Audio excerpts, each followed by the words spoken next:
આજે આપણે ધોરણ 10 ના વિષય વિજ્ઞાન અને ટેકનોલોજી નું પ્રકરણ 1 રાસાયણિક પ્રક્રિયાઓ અને સમીકરણ વિશે ચર્ચા કરીશું।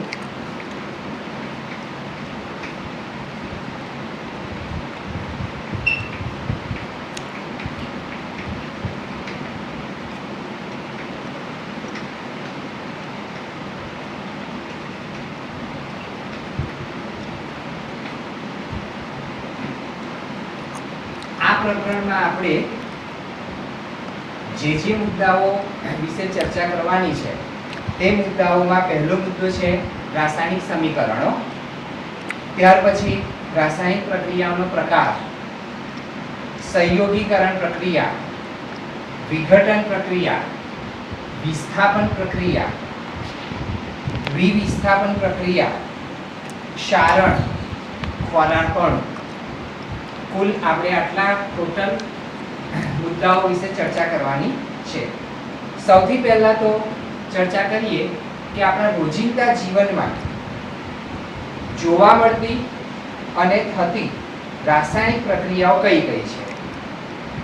આપણે સવારે ઉઠીએ કે સાંજે સૂઈ જઈએ ત્યાં સુધીમાં આપણા જીવનની અંદર એવી ઘણી બધી પ્રક્રિયાઓ છે જે આ રાસાયણિક પ્રક્રિયાઓ સાથે સંકળાયેલી હોય છે।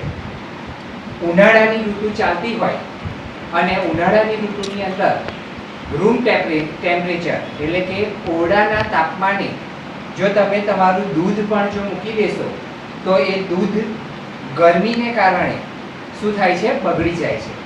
એનું કારણ એ છે કે તાપમાનની અંદર રહેલી જે ઉષ્મા છે એ ઉષ્મા દૂધ સાથે રાસાયણિક પ્રક્રિયા કરીને દૂધને બગાડી નાખે છે।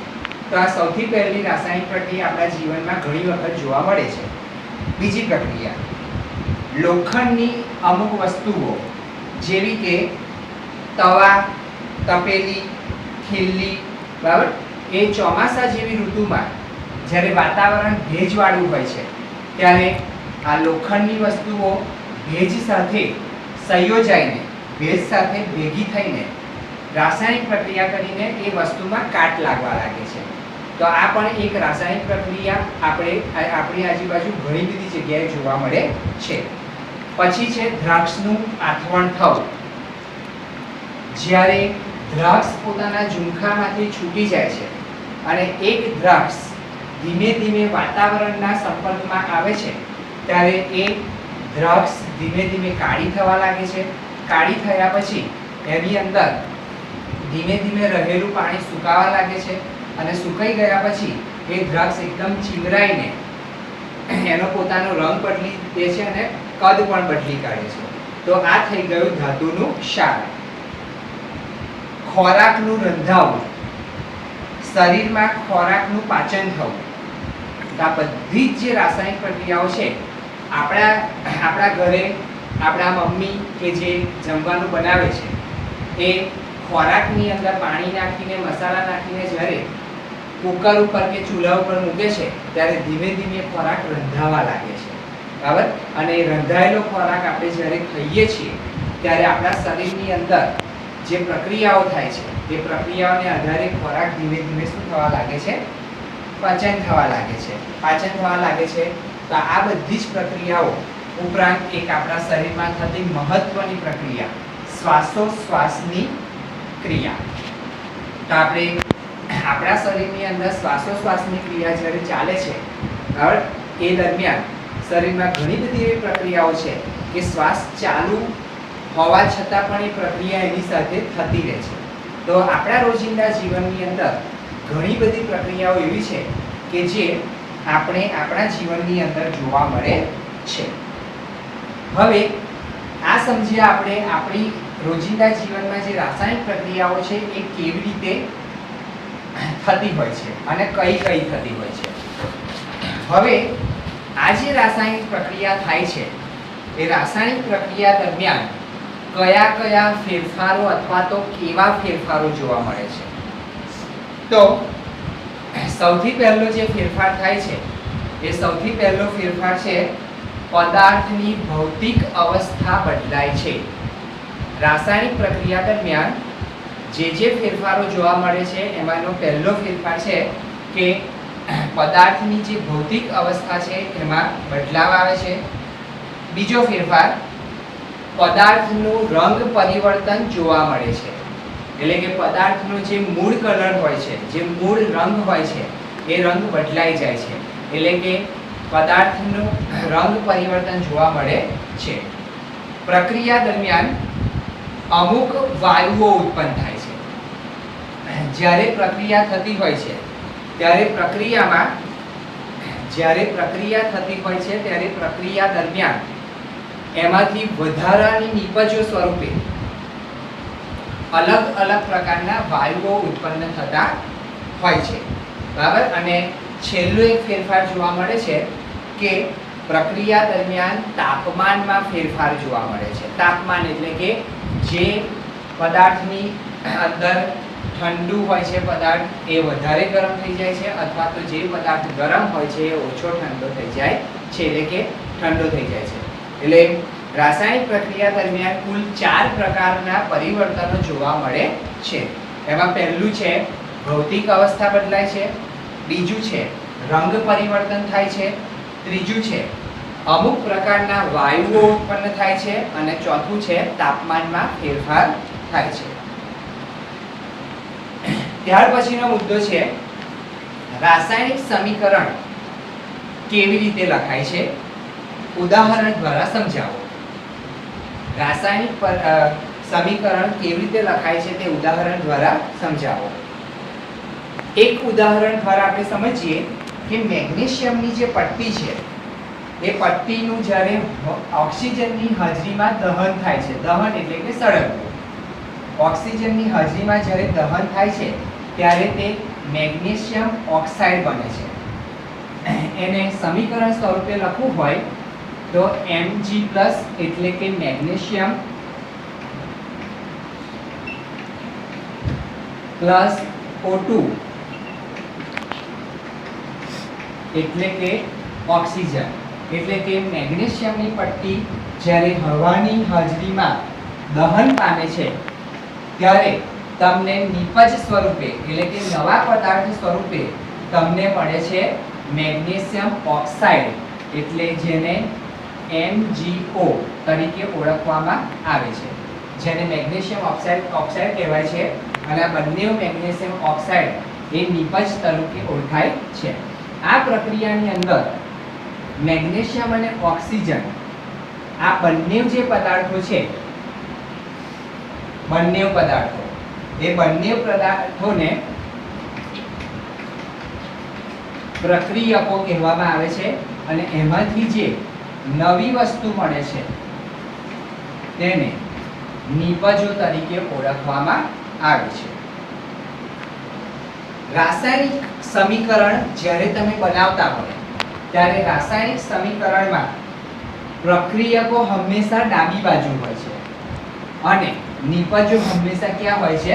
જમણી બાજુ હોય છે. પ્રક્રિયકો અને નિપજો વચ્ચે ગણિતની ભાષા પ્રમાણે બરાબર મૂકવામાં આવે છે, પરંતુ વિજ્ઞાનની ભાષા તરીકે એક તીરનું નિશાન મૂકવામાં આવે છે, જે તીર ડાબી બાજુ અને જમણી બાજુને અલગ પાડે છે. એક કરતાં વધારે જો પ્રક્રિયકો હોય, જેમ કે અહીંયા આગળ 2 પ્રક્રિયકો છે, ત્યારે બંને પ્રક્રિયકો વચ્ચે પ્લસનું ચિહ્ન મૂકવામાં આવે છે. પણ આ ક્યારે? જ્યારે એક કરતાં વધારે પ્રક્રિયકો હોય છે ત્યારે. અને એક કરતાં નિપજો હોય, અહીંયા તો જો કે એક જ નિપજ છે, પરંતુ જો આની બાજુમાં જો કોઈ બીજી નિપજ આવે તો જમણી બાજુ પણ 2 નિપજોને જોડવા માટે પ્લસનું ચિહ્ન મૂકવામાં આવે છે. તો રાસાયણિક સમીકરણો કેવી રીતે લખાય છે? તો રાસાયણિક સમીકરણોની સમજ હતી કે ડાબી બાજુ પ્રક્રિયકો મૂકવામાં આવે છે અને જમણી બાજુ નિપજો મૂકવામાં આવે છે. પ્રક્રિયકો અને નિપજોને જોડવા માટે તીરનું ચિહ્ન ઉપયોગી થાય છે. ડાબી બાજુ જો 2 પ્રક્રિયકો હોય તો બંને પ્રક્રિયકોની વચ્ચે પ્લસનું ચિહ્ન મૂકવામાં આવે છે. જો એક જ નિપજ હોય તો ડાયરેક્ટ લખવામાં આવે છે, પરંતુ જો બે નિપજો હોય તો ત્યાં પણ પ્લસનું ચિહ્ન મૂકવામાં આવે છે. હવે આ જે રાસાયણિક સમીકરણો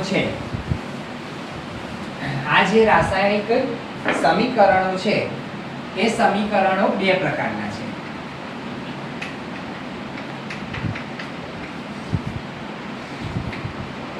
બે પ્રકારના સમીકરણો છે. એમાં પહેલું સમીકરણનો પ્રકાર છે સમતોલિત સમીકરણ અને બીજો પ્રકાર છે અસમતોલિત સમીકરણ.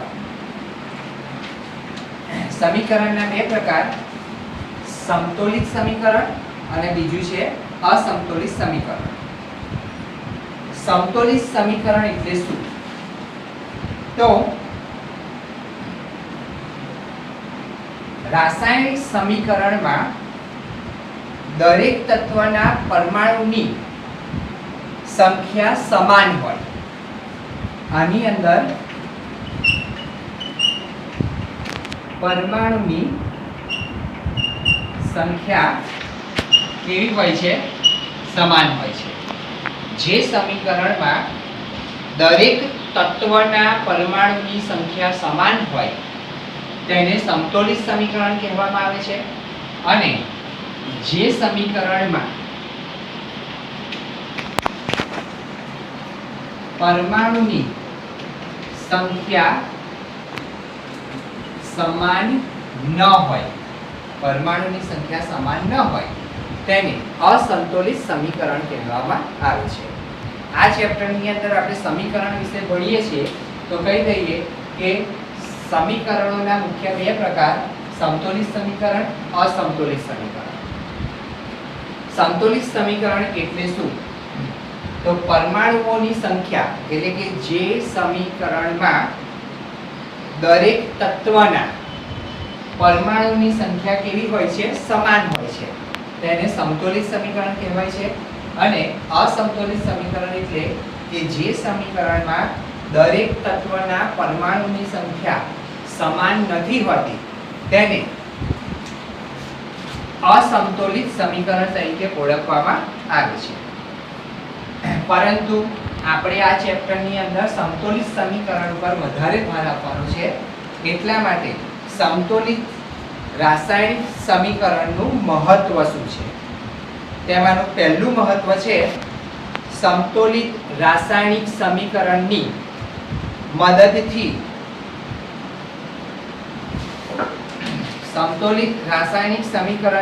મદદથી પ્રક્રિયકો અને નિપજના કેટલા મોલ છે તે જાણી શકાય છે.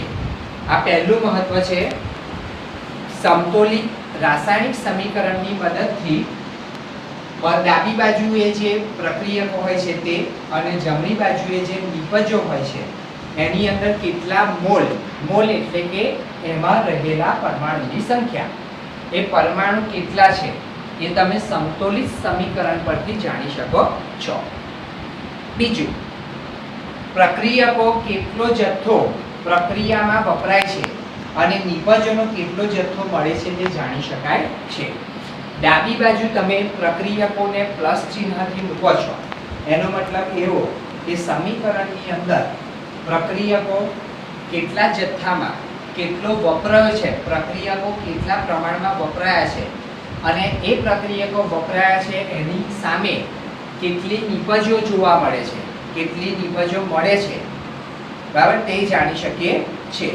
અને ત્રીજું મહત્વ છે કે પ્રક્રિયકો અને નિપજોની ભૌતિક સ્થિતિ જાણી શકાય છે. ભૌતિક સ્થિતિ એટલે કે એ ઉત્પાદક જ્યારે પ્રક્રિયકો ડાબી બાજુ હતા ત્યારે કઈ સ્થિતિમાં હતા અને એમની વચ્ચે રાસાયણિક પ્રક્રિયા થઈ ગયા પછી તે કઈ સ્થિતિમાં છે તે તમે સમતોલિત રાસાયણિક સમીકરણ પરથી જાણી શકો છો. તો આ થઈ ગયા તેના ત્રણ મહત્વ. તમારે હવે એક મુદ્દા પર એ ચર્ચા કરવાની છે કે રાસાયણિક સમીકરણોને સંતુલિત કરવું કેમ જરૂરી છે. કેમ અસંતુલિત સમીકરણ ના ચાલી શકે? તો ના, તો એને સંતુલિત કરવું જરૂરી છે. તો એ માટેના કેટલાક કારણો છે. તેમાંનું પહેલું કારણ છે સંતુલિત રાસાયણિક સમીકરણમાં પ્રક્રિયકો અને નિપજો બંને તરફ તત્વ અને પરમાણુની સંખ્યા સરખી હોય છે. ડાબી બાજુ જે તમે પ્રક્રિયકો લખો છો એની અંદર તત્વ અથવા તો પરમાણુ, અને જમણી બાજુ જે નિપજો લખો છો એની અંદર આવેલા તત્વો કે પરમાણુની સંખ્યા એક સમાન જોવા મળે છે. બીજું, દળ સંચયનો જે નિયમ છે એ નિયમ મુજબ દળનું સર્જન કે વિનાશ થતો નથી. પ્રક્રિયકમાં રહેલું દળ એટલે કે વજન, એ વજન શરૂઆતમાં કેટલું હતું એનો વિનાશ નથી થતો, અથવા તો નવું વજન એમાંથી ઉત્પન્ન થતું નથી. એટલે નિયમ મુજબ, દળ સંચયના નિયમ મુજબ દળનું સર્જન અથવા તો વિનાશ થઈ શકતો નથી. દળ જે સ્થિતિમાં હોય છે એ સ્થિતિમાં રહે છે, એમાં ઘટાડો કે વધારો થતો નથી. જેથી રાસાયણિક સમીકરણમાં રહેલા પ્રક્રિયકો અને નિપજોનું દળ સમાન રહે છે. એટલે ડાબી બાજુ જે પ્રક્રિયકોનું વજન હોય છે અને એટલું જ વજન જમણી બાજુ આપણને જે નિપજો મળે છે એ વજન, બંને વજન કેવું જોવા મળે છે? એક સમાન જોવા મળે છે. પરિણામે રાસાયણિક સમીકરણમાં રહેલા પ્રત્યેક તત્વના પરમાણુની સંખ્યા બંને બાજુ સમાન હોવી જોઈએ. એટલે કે ડાબી બાજુ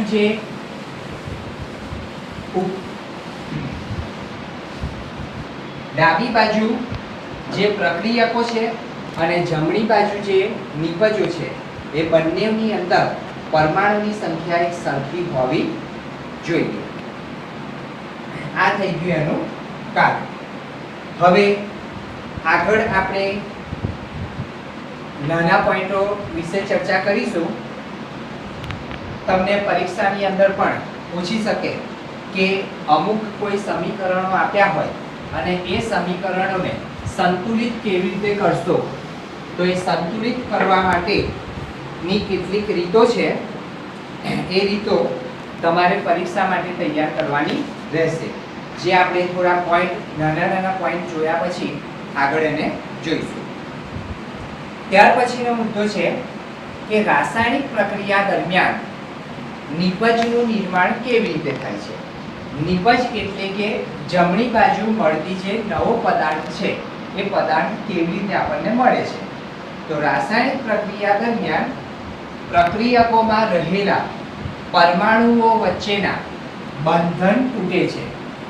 એટલે કે ઉદાહરણ તરીકે HO2 હોય તો ઓક્સિજનની અંદર જે બે પરમાણુ છે એ બંને પરમાણુ શું થઈ જાય છે? વચ્ચેના બંધન તૂટે છે. એટલે કે બે વખત O આવેલા હોય તો બંને છૂટા પડી જાય છે. એટલે કે એક વખત O થઈ જાય છે. એક મુદ્દો રહેલો છે એમાં. અને જુદા જુદા પરમાણુઓ વચ્ચે નવા બંધ બને છે. જુદા જુદા એટલે કે ધારો કે બે પ્રક્રિયકો હોય અને બંને પ્રક્રિયકોમાં જુદા જુદા કોઈ પરમાણુ હોય તો એ જોડેને નવા બંધો બનાવે છે. પરિણામે નિપજનું નિર્માણ થાય છે. જ્યારે તમને એક્ઝામમાં પૂછાય કે રાસાયણિક પ્રક્રિયા દરમિયાન નિપજનું નિર્માણ કેવી રીતે થાય છે, નિપજ એટલે કે નવો પદાર્થ કેવી રીતે મળે છે, તેના માટે બે મુદ્દા ભાગ ભજવતા હોય છે. એમાંનો પહેલો મુદ્દો છે કે રાસાયણિક પ્રક્રિયા દરમિયાન પ્રક્રિયકોમાં રહેલા જે પરમાણુ છે એના બંધનો તૂટી જાય છે અને જુદા જુદા જે પરમાણુઓ છે એ જુદા જુદા પરમાણુઓ વચ્ચે નવા બંધ બને છે. અને આ બંને કારણોને લીધે જ બે પ્રક્રિયકો વચ્ચે રાસાયણિક પ્રક્રિયા થઈને નવા પદાર્થ તરીકે નિપજનું ઉત્પાદન થાય છે. તો આજે આપણે જે ચર્ચા કર્યા એ ટોપિકની અંદર પહેલો ટોપિક હતો કે આપણી આજુબાજુના રોજિંદા જીવનમાં જોવા મળતી રાસાયણિક પ્રક્રિયાઓ કઈ કઈ છે, રાસાયણિક પ્રક્રિયા દરમિયાન કેવા કેવા ફેરફારો જોવા મળે છે, રાસાયણિક સમીકરણને કેવી રીતે લખાય છે તે ઉદાહરણ દ્વારા પણ સમજ્યા આપણે. પછી બીજો એક મુદ્દો સમજ્યા કે રાસાયણિક સમીકરણોના પ્રકાર કેટલા છે. તો રાસાયણિક સમીકરણના મુખ્ય બે પ્રકાર છે, સમતોલિત રાસાયણિક સમીકરણ અને બીજું હતું અસંતુલિત રાસાયણિક સમીકરણ. અને આગળ એક મુદ્દો એ પણ શીખ્યા કે રાસાયણિક સમીકરણ સંતુલિત કરવું કેમ જરૂરી છે, એના મુદ્દા વિશે પણ ચર્ચા કરી. અને છેલ્લે મુદ્દો આપણે લીધો કે રાસાયણિક પ્રક્રિયા દરમિયાન નિપજનું નિર્માણ કેવી રીતે થાય છે તે જોયું. ત્યાર પછીના મુદ્દા તરીકે નવો મુદ્દો એક છે કે સંયોગીકરણ પ્રક્રિયા એટલે શું, ઉદાહરણ આપીને સમજાવો. તો સંયોગીકરણ પ્રક્રિયા એટલે જે રાસાયણિક પ્રક્રિયામાં બે કે તેથી વધુ પ્રક્રિયકો વચ્ચે પ્રક્રિયા થઈને ફક્ત એક જ નિપજ મળતી હોય તો તેવી રાસાયણિક પ્રક્રિયાને સંયોગીકરણ પ્રક્રિયા કહેવામાં આવે છે. ફરીથી રિપીટ કરીએ કે જે રાસાયણિક પ્રક્રિયામાં બે કે તેથી વધુ પ્રક્રિયકો વચ્ચે પ્રક્રિયા થતી હોય પરંતુ તેની સામે ફક્ત એક જ નિપજ મળતી હોય તો તે રાસાયણિક પ્રક્રિયાને સંયોગીકરણ પ્રક્રિયા કહેવામાં આવે છે. અહીંયા ઉદાહરણ તરીકે આપણે લીધું છે CaO કૌંસમાં S, જેને આપણે કેલ્શિયમ ઓક્સાઇડ તરીકે ઓળખીએ છીએ, જે ગુજરાતીમાં ભાષામાં કેવું હોય તો જેને આપણે કડી ચૂનો કહીએ છીએ. આપણા ઘરની અંદર દિવાલોને ધોળવા માટે, રંગવા માટે જે ચૂનાનો ઉપયોગ થાય છે તેનું આ અણુસૂત્ર છે. એની જોડે બીજા પ્રક્રિયક તરીકે HO2 એટલે કે પાણીની બાજુમાં અહીંયા કૌંસમાં બે મૂકેલા છે. એનો મતલબ એવો છે કે કેલ્શિયમ ઓક્સાઇડ તમે લો છો એના કરતાં બમણું શું ઉમેરવાનું છે, તેમાં પાણી ઉમેરવાનું છે. એટલે આપણી જોડે પ્રક્રિયક તરીકે બે પ્રક્રિયકો ડાબી બાજુ છે. પહેલું છે કેલ્શિયમ ઓક્સાઇડ, જેને આપણે કડી ચૂનો કહીએ છીએ, અને બમણું પાણી એટલે કે ડબલ, આના કરતાં વધારે પાણી લઈએ છીએ H2O. અને એ બંને વચ્ચે જ્યારે રાસાયણિક પ્રક્રિયા થાય છે ત્યારે રાસાયણિક પ્રક્રિયા તરીકે મળે છે CaOH બ્રેકેટની બહાર 2, જેને કહેવાય છે કેલ્શિયમ હાઇડ્રોક્સાઇડ, અને પ્લસ એની જોડે ઉષ્મા એટલે કે ગરમી ઉત્પન્ન થાય છે. ગરમી એ આડ નિપજ તરીકે ઓળખાય છે, મુખ્ય નિપજ તરીકે ઓળખાતી નથી. ગરમી એટલે કે ઉષ્મા ફક્ત એ પદાર્થ ઠંડો નહીં પડે ત્યાં સુધી જ એમાં ઉષ્મા રહેવાની છે, પરંતુ મૂળ નિપજ તરીકે તો ફક્ત કેલ્શિયમ હાઇડ્રોક્સાઇડ મળે છે. આ સમીકરણ પરથી આપણને ખબર પડે છે કે આ જે રાસાયણિક પ્રક્રિયા હતી એ રાસાયણિક પ્રક્રિયામાં બે નિપજો એટલે કે બે પ્રક્રિયકો એટલે કે કેલ્શિયમ ઓક્સાઇડ વત્તા પાણી વચ્ચે રાસાયણિક પ્રક્રિયા થઈને ફક્ત એક જ નિપજ મળે છે, કેલ્શિયમ હાઇડ્રોક્સાઇડ. તો આવા ઘણા બધી સમીકરણો છે જે સમીકરણોની અંદર બે કે તેથી વધારે પ્રક્રિયકો વચ્ચે રાસાયણિક પ્રક્રિયા થઈને ફક્ત એક જ નિપજ મળતી હોય તેને કેલ્શિયમ હાઇડ્રોક્સાઇડ મળે છે, એટલે તેને સંયોગીકરણ પ્રક્રિયા કહેવામાં આવે છે. પણ તમારે ફક્ત એટલું જ યાદ રાખવાનું છે કે જે રાસાયણિક પ્રક્રિયા દરમિયાન બે કે તેથી વધુ પ્રક્રિયકો વચ્ચે પ્રક્રિયા થઈને ફક્ત એક જ નિપજ મળતી હોય તો તેને સંયોગીકરણ પ્રક્રિયા કહેવામાં આવે છે. અને એની ઉપરથી તમને એક ઉદાહરણ સ્વરૂપે ઓછા માર્ક્સમાં 1-2 માર્ક્સમાં પ્રશ્ન પણ પૂછી શકે કે કોલસાનું દહન થવું અને પાણીનું નિર્માણ થવું એ કયા પ્રકારની પ્રક્રિયા છે? કોલસાનું દહન થવું એટલે કે કોલસો સળગવો, અને પાણીનું નિર્માણ થવું એટલે કે પાણી બનવું. તો આ બંને પ્રક્રિયા એ સંયોગીકરણની જ પ્રક્રિયા છે. પાણીની અંદર પાણીનું અણુસૂત્ર